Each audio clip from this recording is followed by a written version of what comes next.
लेकिन मेरे पास तो है इन चीज़ें, तो मैं इनकी जो है अंदर इन चीज़ों की हेल्प ले रही हूँ।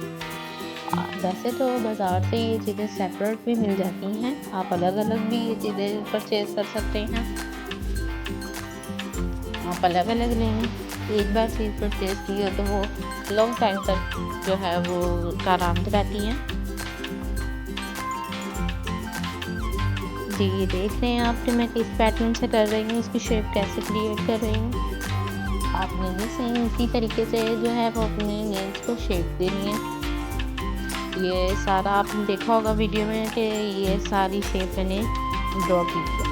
उसके बाद आपने अपने नेल्स को नीट कर लेना है। जो ड्रॉ की हुई शेप थी हम वैसी शेप मिल गई, अब हमने इसको नीट करके जो ये हमारे पास एक शाइनर पड़ा हुआ है, अब हमने अपने जो हमारे ये मांस होता है नेल्स के ऊपर क्यूटिकल, इनको पीछे की तरफ पुश करना है। और पीछे की तरफ जब पुश करते हैं तो पेन होती है, उस पेन को दूर करने के लिए ये पहले एक ऑयली सी चीज़ लगाई जाती है। अगर आपके पास ये ना हो, आप जो है वो कोई भी लोशन लगा लें, कोकोनट ऑयल लगा लें, और उसके बाद ये आपको जो है क्यूटिकल को पीछे की तरफ करने के लिए, प्रेशर करने के लिए ये इस तरह का टूल मिलता है। आपने इसको लेना है और प्रेशर देना है थोड़ा सा पीछे की तरफ, तो वो बहुत आराम से, आपको पेन नहीं होगी इस तरह, तो वो बड़े आराम से क्यूटिकल्स जो है वो बैक की तरफ हो जाते हैं पुश। आपने वो करनी है, इसकी वजह से आपकी जितनी भी डेड स्किन होगी वो भी साथ ही साथ जो है वो बैक पे पुश हो जाएगी। आपने वैसे करना है ताकि वो जो है वो बिल्कुल आपकी डेड स्किन भी नीट हो जाए। बिल्कुल एक जैसे पार्लर में हम काम करते हैं वैसे ही आप जो है वो इसको शेप करने और आपके कितने पैसों की बचत हो जाएगी। इसी तरीके से आपने इसको पुश करते जाना, बहुत आराम से, ज़्यादा जोर से नहीं करना। ये इसकी आगे से शेप जो है वो राउंड होती है, तो इसलिए ये आपके जो नकल्स हैं और सॉरी आपके जो क्यूटिकल्स हैं इनको बहुत आसानी से जो है वो पीछे की तरफ पुश कर देता है। इसी तरीके से जब आपने ये सारी फिंगर्स के जो डेड स्किन है, क्यूटिकल्स हैं, इनको पीछे की तरफ पुश कर दिया, तो फिर आप जो है वो सबसे छोटी सीजर भी एक अपने पास रखें। और आगे आपको एक और टूल दिखाऊंगी जो कि आपकी डेड स्किन को और ये क्यूटिकल्स को एक्स्ट्रा जो होंगी हमारी चीज़ें, उनको जो है वो नीट करने के काम आता है।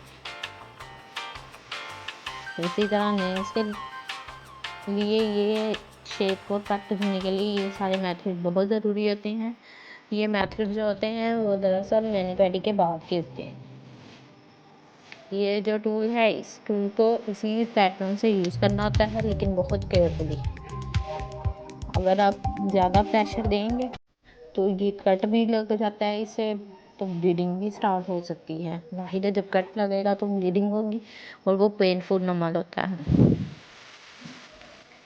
इसीलिए आपने इसको बहुत ध्यान से, बहुत आराम से, जिस एंगल पे आप इजीली यूज़ कर सकते हैं आपने उसी एंगल पे रख के इसको यूज़ करना है।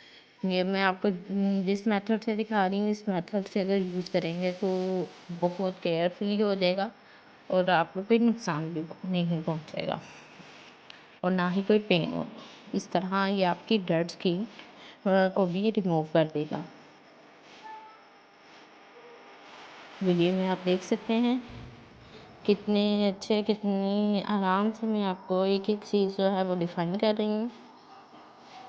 आपने इसी मेथड से, इसी पैटर्न से आपने जो है वो भी यूज़ करने हैं टूल्स को भी, और तो जो मैंने आपको बताया इतना आसान तरीका कोई आपको गाइड नहीं कर सकता। ये छोटी सीजर से जो है ये भी मैनी पेडी के सामान में मिलती हैं। ये आपने ले लेनी है, ये जो जितनी डेड्स हैं और क्यूटिकल्स एक्स्ट्रा जो बाकी बच गए हैं और वो जो आपको ऊपर की तरफ नज़र आ रही होंगी, आपने बहुत केयरफुली से इसको जो है वो कट करना है। ये सारी चीज़ें बच्चों की पहुंच से दूर रखिएगा ताकि बच्चे जो हैं वो खुद को नुकसान ना पहुंचा सकें। जब ये क्यूटिकल्स कट हो जाए इसी एंगल्स पे रख के आप इसको कट करिएगा। जब ये क्यूटिकल्स कट हो जाए तो फिर हम नेक्स्ट स्टेप की तरफ बढ़ेंगे। देखने बिल्कुल मैंने सीधा हाथ रख के कट किया। जिस एंगल पे खुद को कंफर्टेबल महसूस हो रहा हो अपने उसी एंगल पे रख के अपना काम करना होता है, क्योंकि हमारी प्रायोरिटी ये होती है पहले कि एक तो काम भी बहुत अच्छा हो और दूसरा सेव भी हो।